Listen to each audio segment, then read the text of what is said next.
പടയണിയാടിയുറഞ്ഞൊരു രാവിൽ പരിചൊടു ചൂട്ടിൻ പ്രഭയുമൊടുക്കി വടിവൊടു തിരുവുടലങ്ങു തെളിഞ്ഞു പടയണി വെട്ടത്തുടയോരേ ജയ. പടയണിക്ക് പ്രസിദ്ധമായ നാടാണ് പത്തനംതിട്ട ജില്ലയിലെ കടമ്മനിട്ട. ആണ്ടുതോറും മേടമാസത്തിൽ 10 ദിവസം കടമ്മനിട്ട ഭഗവതി ക്ഷേത്രം മുറ്റത്ത് അനുഷ്ഠിക്കുന്ന കാലവഴിപാടാണ് കടമ്മനിട്ട പടയണി. തിരുവുടലങ്ങു തെളിഞ്ഞു പടയണി വെട്ടത്തുടയോരേ ജയ.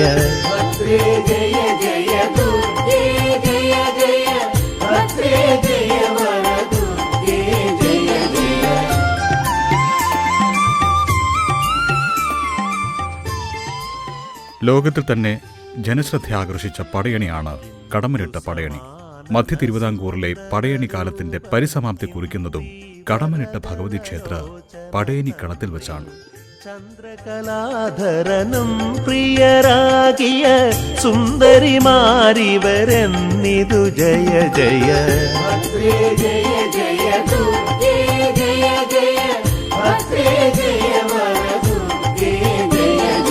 കാരിക ശോണിതധാരിണിയായ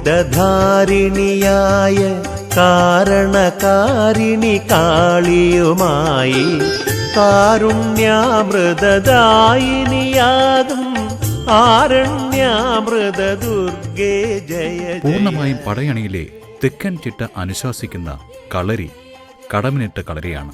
സുന്ദരയക്ഷി, കുറത്തി, പരദേശി, ആഴിയടവി, നായാട്ടും പടയും, 101 പാള ഭൈരവി, കാഞ്ഞിരമാല എന്നിവയാണ് കടമ്മനിട്ട പടയണിയുടെ പ്രധാന ആകർഷണങ്ങൾ.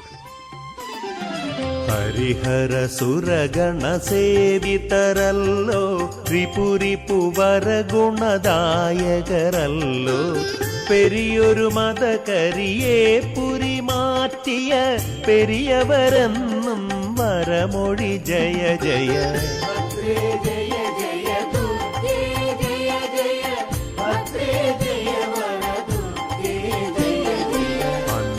മൊഴിക്കാതെന്നും മണ്ണിൽ ഭിന്നതയാകെ ഹനിച്ചിടും. പടയണി സംഗീതത്തിന്റെ ആലാപനത്തിൽ കടമ്മനിട്ട പടയണി പാട്ടുശൈലി വേറിട്ടു നിൽക്കുന്നു.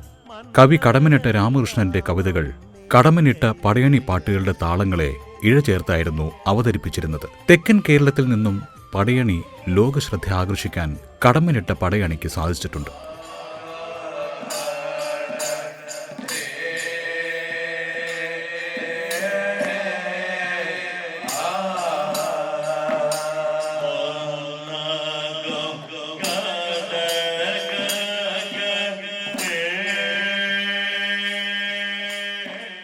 പറയെടുപ്പ്, 101 കലം, ഊരാളി പടയണി എന്നിങ്ങനെയുള്ള ദ്രാവിഡ പൂജാവിധികൾക്ക് ശേഷമാണ് ഗോത്ര സംസ്കൃതിയായ പടയണി ആരംഭിക്കുന്നത്.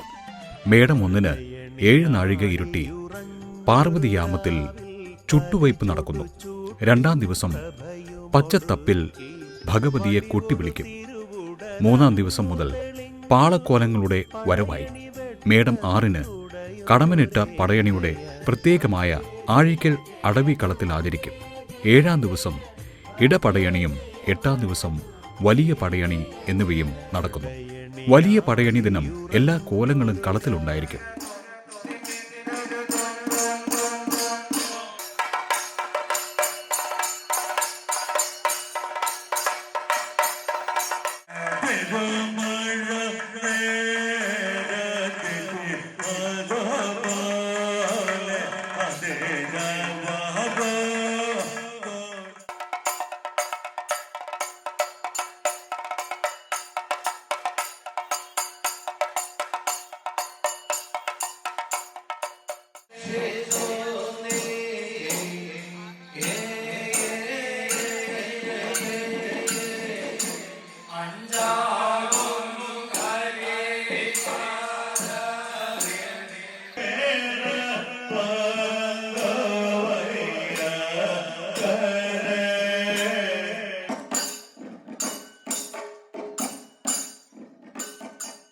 വെളുത്ത തുള്ളൽ, പൂപ്പട, കരവഞ്ചി, തട്ടുമ്മൽ കളി, പള്ളിയുറക്കം, പകൽ പടയണി എന്നിവ കടമ്മനിട്ട പടയണിയുടെ പ്രത്യേകതകളാണ്.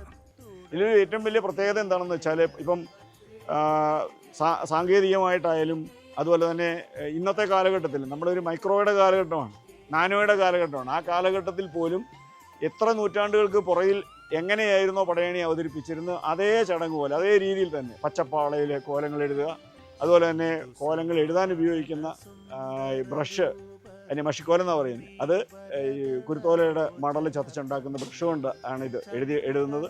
അവിടെ ഒന്നും സിന്തറ്റിക് ആയിട്ടുള്ള യാതൊരു സാധനങ്ങളും നമ്മൾ ഉപയോഗപ്പെടുത്തുന്നില്ല. ചൂട്ട് വെളിച്ചെടുത്തിനാണ് പടയണി അന്നും ഇന്നും.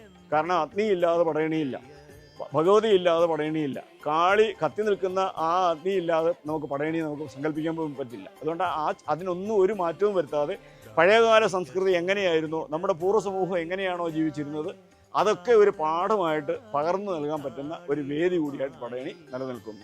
10-ാം ദിവസം രാത്രി 12 മണിക്ക് ഭഗവതിയെ കുട്ടി അകത്ത് കയറ്റും. ശേഷം ഒരു വർഷത്തെ കരയുടെ രാശിഫലം നോക്കി കരക്കാർ അടുത്ത പടയണി കാലത്തിനായി കാത്തിരിക്കും. അതോടെ ഒരു വർഷത്തേക്കാല വഴിപാടിന് സമാപനം കുറിക്കും.